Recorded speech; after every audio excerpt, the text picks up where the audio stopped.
This is a production of Cornell University.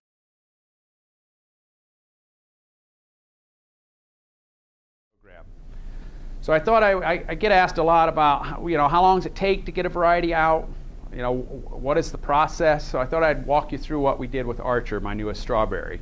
And it can be a long process. So the Archer was a selection I made very early in my career here at Cornell, and it was done very much in the traditional sense of things.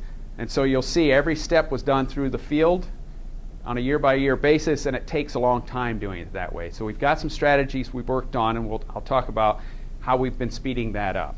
But this is how Archer started. So in '99, we made some crosses, made some hybridizations. I didn't have a lot of information to go on. I hadn't worked on berries for very long, but we had the records from the past breeder, and we made some crosses, collected the seed. In 2000, that seed got treated, got planted out into the field. And you just grow them in the field. So we planted them in rows and let them grow. Those have to grow a year, go through winter. The next spring, we get to see fruit. Now we've cleaned that up a little bit, and we use plastic. We put them on plastic to help with weed control, but the process is generally the same. We put them in the ground one spring. The next spring, we get to see fruit. Helps as well. We use a little bit of raised beds when you get a lot of water. This year that didn't happen, but last year we had water. It was so high it went almost over the beds. So from some years we get a lot of rain, and some years you get none, but you can't know that in advance.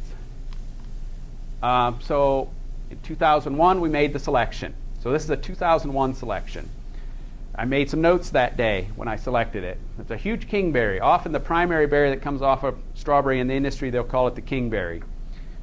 I put very large Q. Well, I use the term queenberry as well rather than secondary because it's easier to write, but that's not generally used in the industry.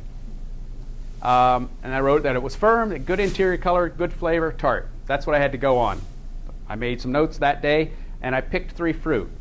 A primary berry, a secondary berry, and a tertiary berry. You add those up, it's almost 100 grams of fruit. So I calculated if you took 100 grams of fruit, which is only 3 berries per plant, on a per acre basis, that's over 4,000 pounds. Each plant produces more than 3 fruit.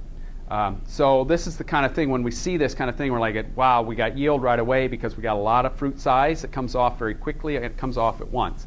And for us to have a tertiary berry in the 16 gram size is a very good berry in the marketplace. 25 will get you about this big. 50 grams will be about the size of a plum. So it's a very large berry. That's larger than what you normally see. And we'll pick berries down to about 8 to 10 grams is acceptable for a commercial product. So that year we had 1 plant. That's all there is one plant from that 1 seed. So whatever runners it produced, we collected those runners, rooted them, and there's a picture from that first plant. They're not the prettiest things. I'm out there holding them with one hand, taking a picture with the other. So it's really not, I'm not a photographer. But for me, it gets it in my head so I can look back and say, oh, I remember that one. And that's what we do, to have a picture, kind of a record as we go.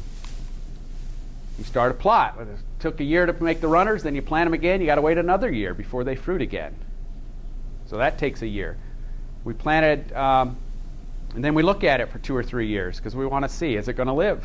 Is it going to have some disease that wipes it out in the first, second year? Is the fruit going to grow? Are the plants going to grow? Are they going to produce runners? So we collect more runners from the next plot, and then you plant another plot, and you do it again to make sure, because you got to plant it in different locations to make sure you didn't plant it in the best possible location and it was great, but in a bad location, it's going to die very quickly. So we planted multiple plots in different locations so that we can see this over time.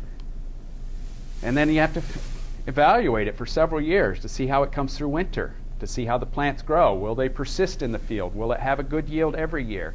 It takes time to go through this, and it can really take a long time, and during that way, most of the selections get sloughed off.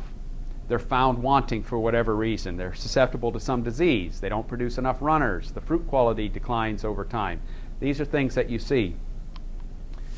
We take more pictures. So we want to make sure we're planting the same plant every time, and that when it produces fruit, the fruit looks like what we think it's supposed to look like. So each time, each cycle, you're taking pictures to make sure everything is the same.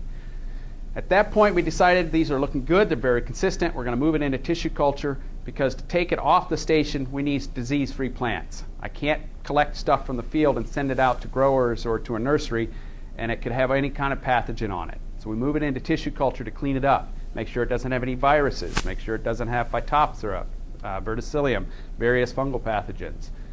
And that can take a few months, but it could take a year or more too. Some varieties don't tissue culture well. So we got plants, we have to check them for virus, we have to produce more plants so we can put them back out in the field, make sure tissue culture didn't screw it up. Sometimes you put things in tissue culture, what you get out of tissue culture doesn't look like what you put in. And so we have to make sure that we grow plants, make sure they're true to type, make sure they look like what you expect them to look like. All this takes time. And we, of course, take more pictures. We want to make sure it looks like it's supposed to look like. You have to make sure you have the same product that you, in the end, of what you started with. So we confirm trueness of type. At that stage, we're like, okay, we got virus-free plants. Let's send it to the nursery so they can propagate it in large numbers. That way we can get it to some of the growers. So in 2014, we sent out 16,000 plus plants to different 11 growers across the state so they could grow it in a large scale and give me some feedback on how it looks for them. How does it look in a commercial setting? Up to that point, we had 25-foot plots at the biggest. So now they get 1,000 plants or 2,000 plants, and you can see it on an eighth of an acre or a quarter of an acre and actually see it in a large scale. They evaluated the first year. They evaluated again the second year, because you want to see, most of the growers will grow it in a perennial setting and they want to see it more than 1 year. So all this takes 15 years. We get to this point and we're finally, okay, it's time to release it, and you're here today, it's being released today, it's being announced. So it is available to growers now. They won't plant it until next year. But of course, we're taking pictures all along to make sure that it's the same thing. Question? When you send that out to the growers, yes. Are they paying for the plants, or do you give it to them? So what the growers will pay, what the growers will do, or what the nursery will charge is a propagation fee, Okay. so that the cost of propagation is offset. Okay. So it is not the same price that is, we're not selling the plants, they're offsetting the cost of propagation. It's semantics, but it is not available to commercial growers.